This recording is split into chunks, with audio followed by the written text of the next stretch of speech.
Hello guys!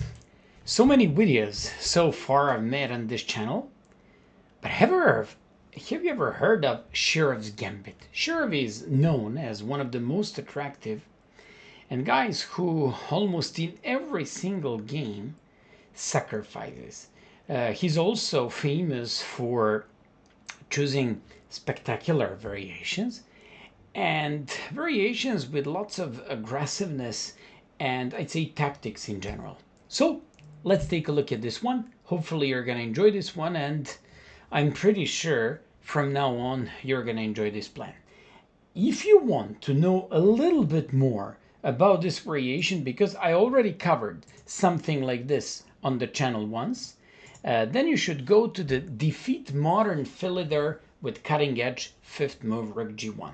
So you have already on my YouTube channel a video about this modern Philidor, but it's in the Defeat Modern Philidor with Cutting Edge Rook G1. Here I'm talking about 5th move, G4, Shirov's Gambit. So let's go. E4, D6, D4, Knight F6, Knight C3, E5, Knight F3, Knight BD7, and G4. I know maybe many of you saw this variation in the past, maybe not. But the most important things, you're just immediately showing your opponents that you just want to be in the driver's seat, that you immediately want to go with ideas such as G4, and by sucking, like pawn on G4, you're just ready to lose this pawn for a further initiative. Before we take a look at the absolutely most common thing by these guys when they play, of course, knight takes G4, my job has to be to explain you what to do against G6, H6, and D5.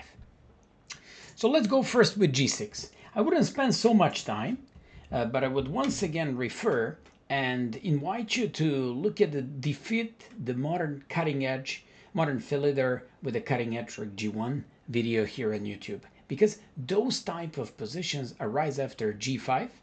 Now you're just kicking that knight away, and now your opponent will have to play with kind of stranded knight there. So after like bishop e3, bishop g7, queen d2. If you play rook g1, that's the video I already mentioned a couple of times here.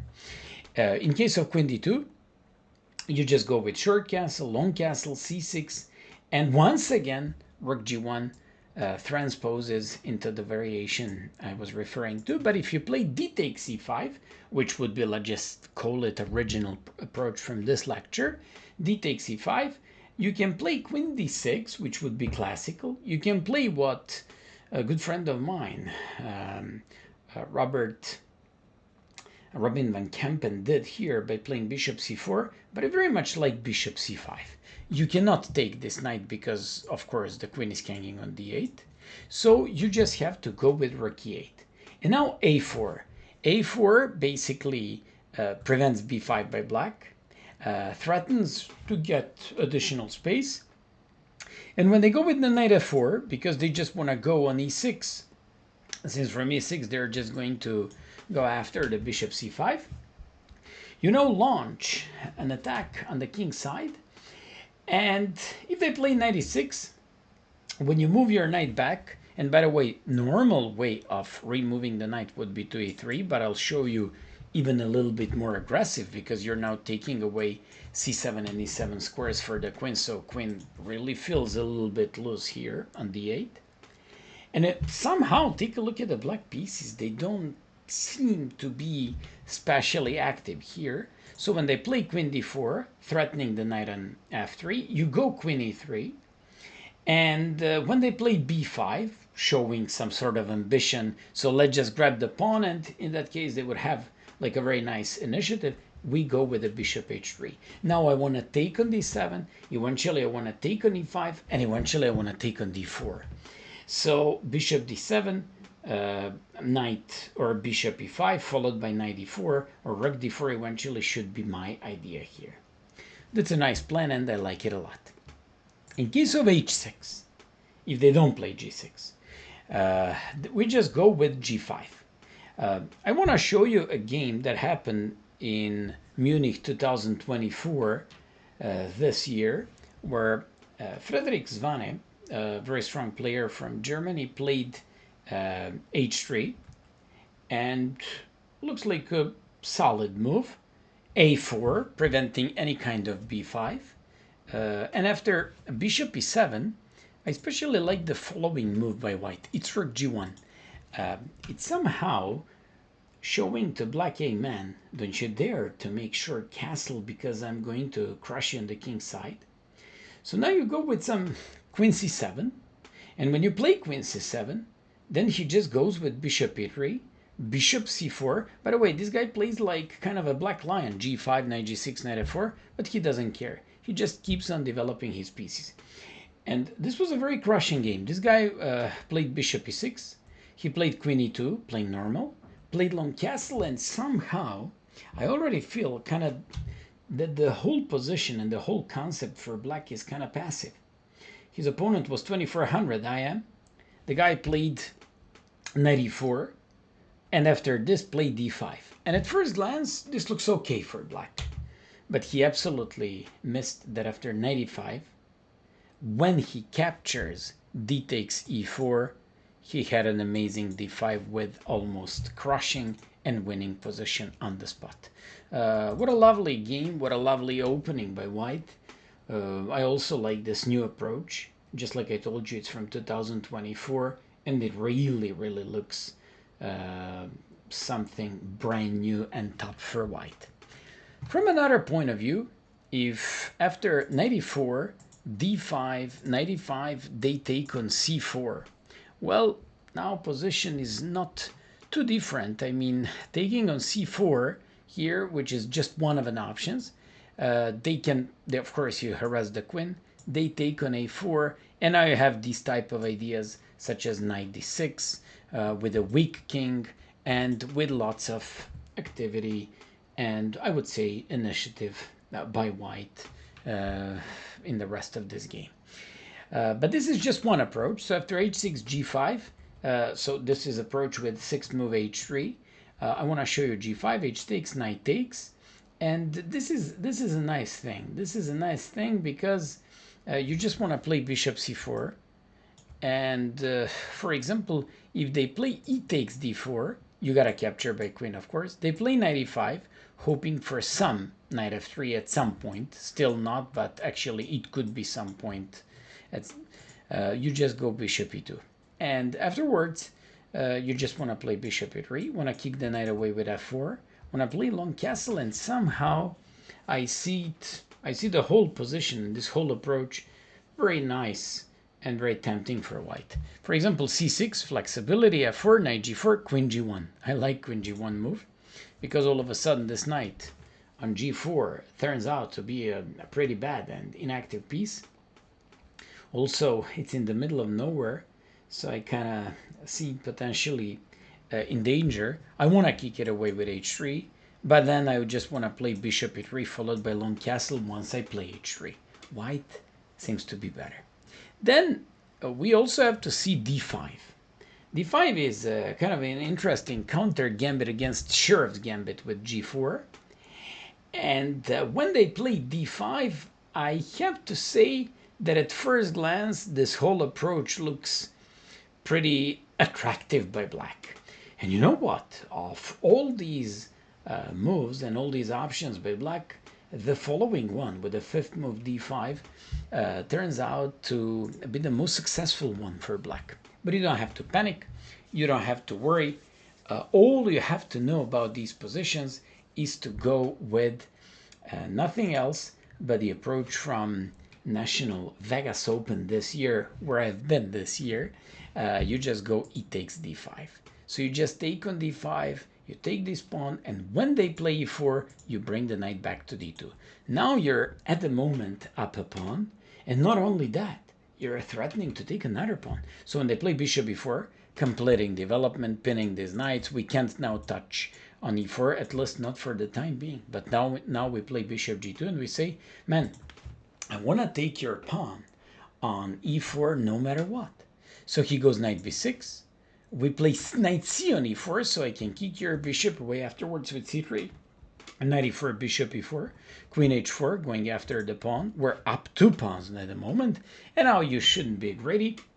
As you know, it's one of the worst scenes, so just go with the queen f3, defend 1 pawn, and now with a pawn up, play c3, play king f1, put your king in safety afterwards, and you're easily better. This is game Zeltsan against Platt from Las Vegas National this year, what is just so much better in this position, and eventually he also managed to win the game. Very lovely approach. So approach like a brand new top-notch thing from a month ago. And finally, the most interesting and most exciting lines happen after knight g4. Simply, they just believe that by taking this pawn on g4, they can perform really well and it shouldn't be a big deal, so they all go with the knight g4 in this position. When they go knight g4, we just go rook g1. They have to go back, and now we play bishop c4. Our idea and the threat here is obvious. We want to go with the knight g5. They have to play h6. When they play h6, to simply avoid knight g5, now we go with the bishop e3, developing all our minor pieces, because we have 4 minor pieces. We have a potentially dangerous open file, and we would just like to complete queenside development by positioning our queen somewhere and making the long castle. So believe it or not, in this position, black can only play 1 move. And that's what I like about lines like this. When your opponent has like a very narrow choice of possibilities. Actually, he doesn't even have possibilities here, but he only has 1 possibility. So let's go. c6. Let's say they go with g6. That happened to me in a couple of games. You take on e5. They can never take by knight because a famous trick. You take and boom, bishop f7. You win the queen because on king e7, you just play bishop c5, and they have to take by king, and in that case, you separate the king and the queen, and you win the queen. In case of d takes e5, you just sack on f7, play knight e5, take on g6, and you can play f4, for example, which seems to be very logical, but the top move is queen d4. I like this queen d4, preparing for a long castle. Since rook on g1 is at the moment hanging, we can put it on g3 in order to have it defended, and then even have some choices of taking on f8 if you wish. You also threaten in some moments long castle, f4, e5, and so many other things. What is so much better and has nice initiative. In few blitz games lately, I had g5 answered by black players. Of course we take, and when they take by knight, by now you're familiar with this kind of a trick where you win the queen. So after d takes, what are we going to do in position like this? They just have so much trouble in a game like this. Now taking on f7 and taking on e5 wouldn't give you an effect where we should be happy with. So just place your queen, for example, on e2 before you go, or on d3, but I like queen on e2 because I want to play the long castle afterwards. Typical queen d2s here doesn't seem to be working because sometimes you gotta keep an eye on bishop f7, queen c4 tactical tricks. That's one idea. Another idea is just play queen to d3, a typical idea followed by long castle. Queen d3 should always be our approach. And finally, if they go c6, that's the only move. By the way, keep in mind, they cannot play bishop e7 because you will always take the pawn on g7. So it's not too, like they don't seem to have an easy approach and an easy simply destiny in that position. So after bishop e3, they gotta go d6. We take, once again, they cannot take by knight because we take, and once again we go with a famous trick and we win the queen. For all of you who are wondering what happens if this, then you take the queen. And for all of you who wonder what if this, then check and you separate the queen and the king, and of course win the queen on d8. So they once again have to take on e5. And now you play that famous queen to d3 move. So many options for black here, and I'll show you what is like very common, not very common, and something that you have to defend and to fight against. And only move for black is b5. But before we reach b5, let's go step by step. If they go queen c7, looks logical. By the way, they still cannot develop the dark square bishop because g7 is hanging. So that might mean, aha, I can do it. Let me just make something flexible. You cannot do it. Bishop f7, queen c4, and if they go king e7, you just go knight h4 followed by knight g6 or knight f5. And when they go like this, check. And when you go bishop e6, you just go knight h8 and you're winning. I found a couple of games like this. Then king e8, you give check. They go bishop e7, rook g7, and this is mate. Or if they play knight f8, you just go queen f7. Then another thing could be, aha, you're not letting me go to play anything related with, I mean, to develop this bishop because of weak pawn on g7, where I'm just lost. And let me just go with g6. No, you can't play g6. g6 is another typical mistake in this position. So bishop e7, where they hang this pawn, or just simply g6, those are weak moves. You take, you give check, now queen is hanging there. They go with the king here, you go here, and they're falling apart. Now our queen is even better here. I can play long castles immediately, and you're just completely, like falling apart. I want to take on f8, I want to push e5, and I'm just completely winning. But you know what? In this situation, even queen c4 could be interesting, but of course, knight e5 followed by knight g6 is way better and way more promising. Then they say, okay, can I play g5 so I can develop the bishop? Well, you certainly can, but you're gonna regret for that. So you play a long castle, threatening knight e5, and they say, okay, I now want to defend on e5 because knight e5 is threatened. You play queen c7, not a big deal, bishop f7. Queen c4, knight b5. That's the move that happens when the queen is on c7. So now you even have an additional attack with these two pieces. I'm talking about mainly additional attack by knight. So when they go here, check. They go here, knight d6. If they go here, it's mate. If they go to d8, it's check, and they lose the rook.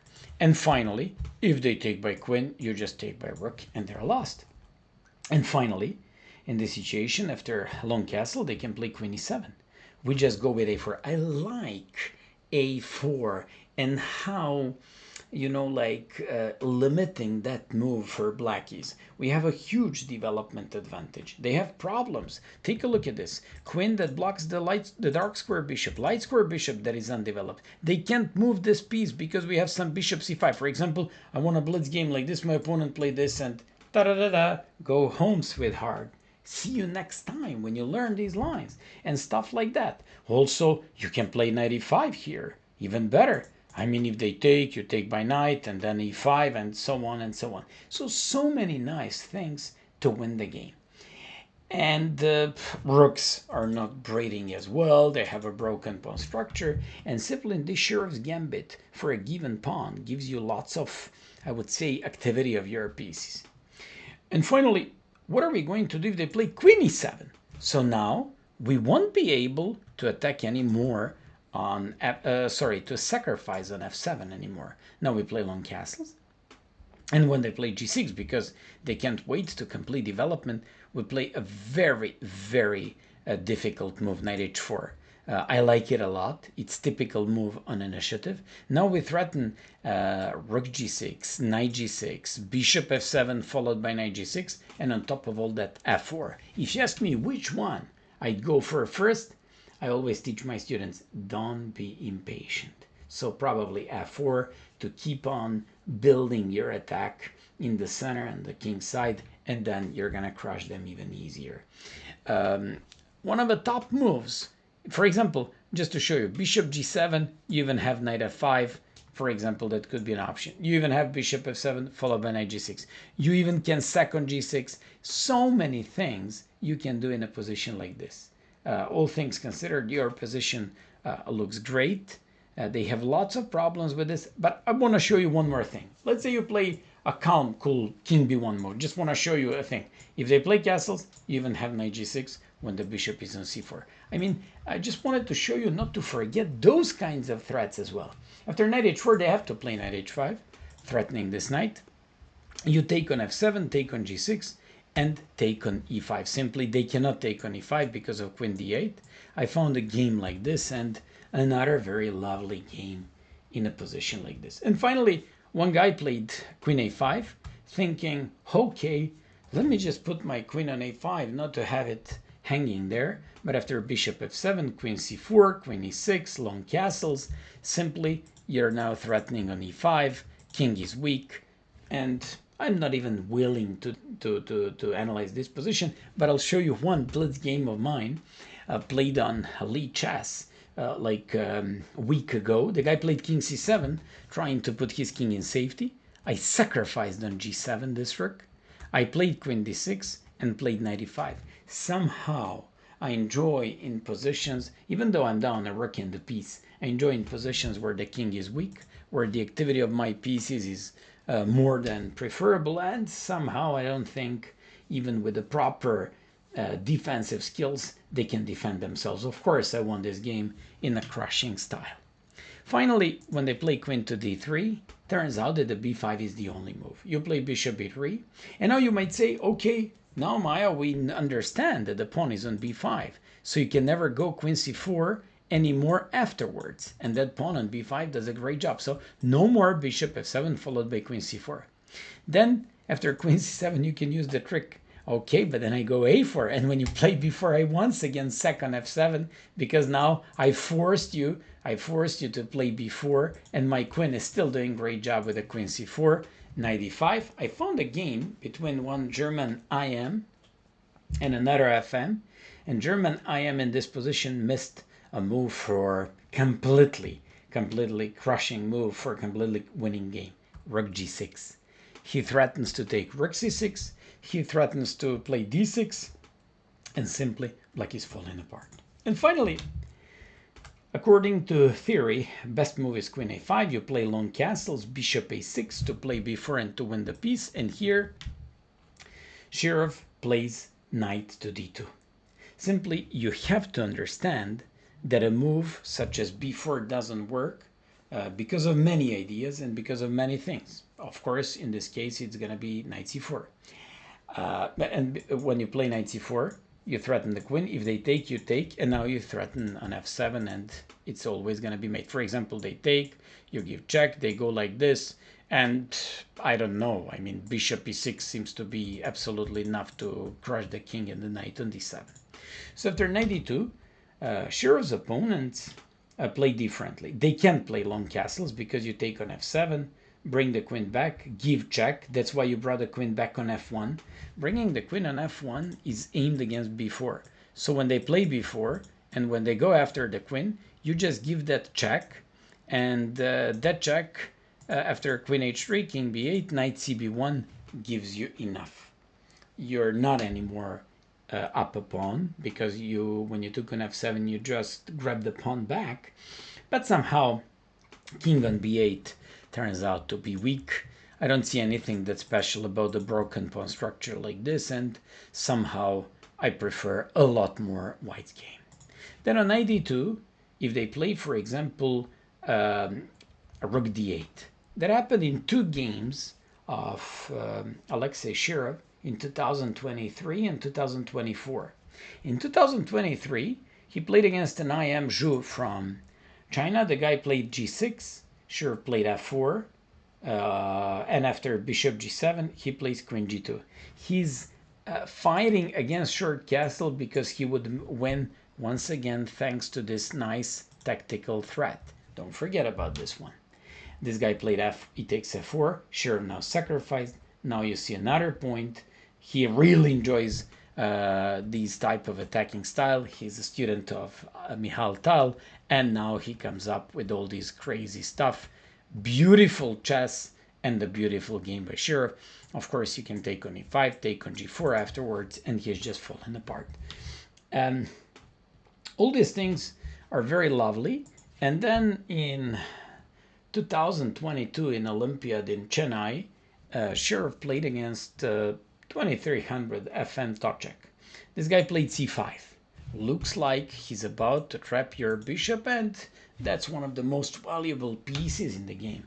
Shirov played knight e5. This guy played c4, and Shirov sacrificed the piece. He's now down a piece, but you just have to consider that you're playing what you really enjoy at, and at the same time, they're just playing position where they cannot develop this bishop because of g7 weakness. They have problems with this rook, and somehow we really enjoy what we have on the board, while our opponents, they just have to find only moves to survive. So after bishop e7, bishop d2, queen c5, bishop e4, and bishop a5. He now threatened to go here. This was the forcing sequence. He had to take, played bishop a6, and Shirov went queen h3. He's down a piece, but he always can get an exchange back. I mean, to have like rook and couple of pawns for 2 pieces, which of course would be enough because the king is in the middle and it's weak. So after knight b6, Shirov played queen h5, threatening on f7, rook d7, queen e5, queen d4, and after this, he played queen a4, rook to d5, and finished this guy in amazing style. Shirov is absolutely the most one of the most attractive players in the world, not only right now and at the moment, but for the past 30 years. Hope that you enjoyed this lecture and that for sure you won't have any more problems against modern FIDE. See you next time.